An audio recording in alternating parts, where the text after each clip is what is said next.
الحديث عن القرآن أو النص القرآني بما إن شاء الله يسمح لنا الوقت في هذه الليلة الشريفة، نحاول أن نقف عند بعض الدلالات والآثار المعجمية وكذلك الخطابية.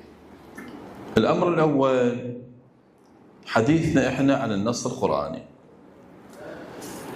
فيما نقل من الأخبار والروايات أن رسول الله صلى الله عليه وآله وسلم قال لعلي عليه السلام: قاتلتهم على التنزيل وتقاتلهم على التأويل.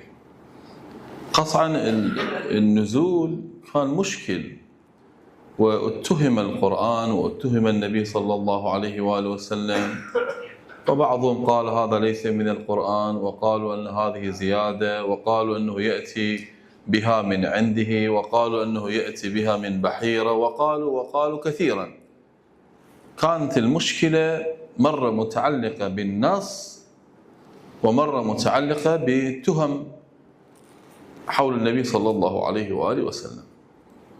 بعد أن استقر الوضع واستقر الخطاب القرآني وتمام الآيات، تمام النزول، بدأت مرحلة جديدة من المعاناة. هذه المعاناة هي واضحة في الشطر الثاني للخطاب في قوله صلى الله عليه وآله وسلم: وتقاتلهم على التأويل. صار القرآن كامل تام بين دفتي الكتاب. الآن بحسب استقرائنا ما عندنا من الشيعة من السنة غيرهم، كلهم يتفقون على ما بين دفتي الكتاب هو القرآن، مع وجود بعض الآراء الغريبة عندنا وعند غيرنا، لكن متفق عليه أن ما بين دفتي الكتاب هو القرآن، لا زيادة ولا نقيصة. هذا متفق.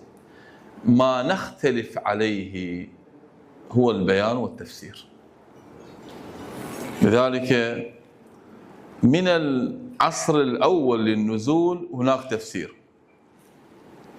هسه ممكن الآن إحنا إذا أردنا أن ندقق تحديدا بهذا الموضوع، نجد أنه بعض الألغام التاريخية، يعني مثلا مسألة منع التدوين ومنع الحديث، طبعا بأعذار كثيرة، منها أنه لا يختلط القرآن بغيره.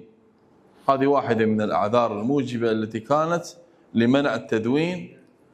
بذلك تم حرق عدد كبير من الآراء، من الأقوال، من الروايات، بعضها نسبت إلى رسول الله صلى الله عليه وآله وسلم، بعضها في غيرهم.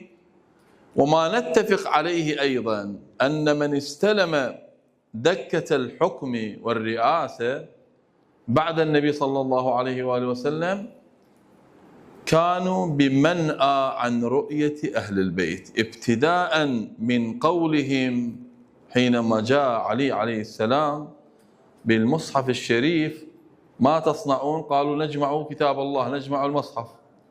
قال: إذا كان هذا شأنكم فهذا المصحف الذي تركه رسول الله صلى الله عليه وآله وسلم، فلم يقبلوه من علي، وترك علي وترك مصحف علي.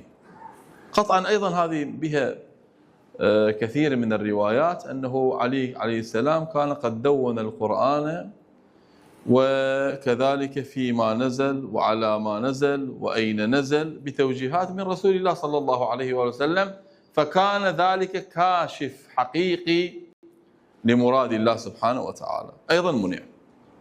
ثم بدأت العملية أكثر تعقيدا بعد العصر الأول، بعد دخول دولة أو ملوك دولة بني أمية، حتى نعبر عنهم بشكل دقيق، وملوك دولة بني العباس، الذين أيقنوا تمام القناعة أن مدة بقائهم واستمرار عروشهم في حجب الناس عن النور الإلهي، في حجبهم عن الإمام المعصوم، في إبعاد الأمة عن ثقافة القرآن الحقيقي.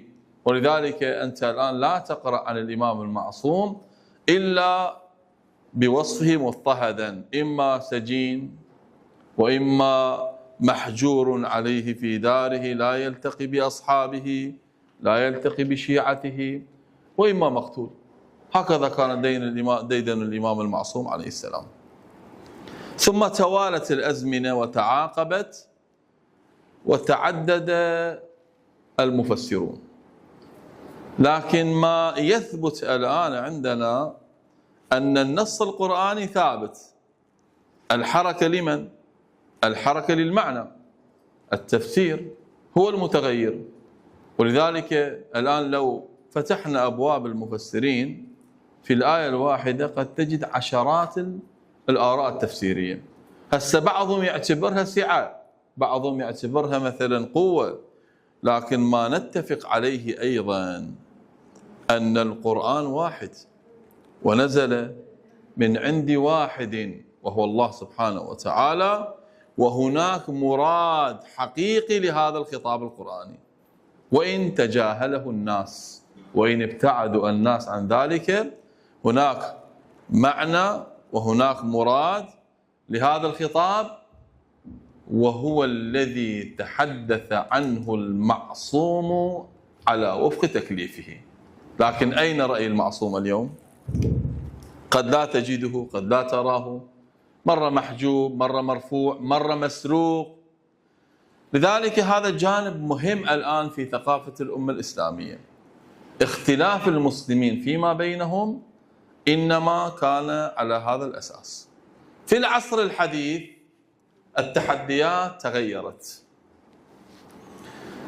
هناك عندنا رؤية لتفسير القرآن يعتمد على المعجم، وهناك عندنا رؤية للتفسير يعتمد على السياق، وهناك عندنا رؤية يعتمد على الخطاب.